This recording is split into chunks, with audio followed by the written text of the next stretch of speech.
Hi friends, good morning. ఈరోజు మా ఇంట్లో ఎండుమిర్చి టమాటా పచ్చడి అండి. మా ఆయనకి పచ్చడి అంటే చాలా ఇష్టం అనమాట.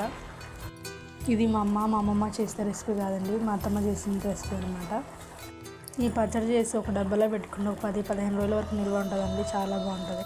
ఈ పచ్చడి చేసి పెట్టంటే హస్బెండ్ రోజు ఇదే తింటారు, ఇంకా వేరే కూర అనేది అడగదనమాట.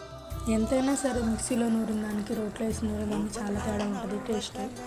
మిక్సీకి వేస్తే హస్బెండ్ అస్సలు తిండు, తనకి ఎప్పుడైనా రోడ్డు పచ్చళ్ళే ఇష్టం. కొంచెం లేట్ అయినా సరే రోట్లో నూరితేనే కొంచెం ఇష్టంగా తింటారనమాట. ఇది ఈవినింగ్ చేశాను అనమాట, సాయంత్రం రాగి ముద్దలోకి చాలా బాగుంటుంది.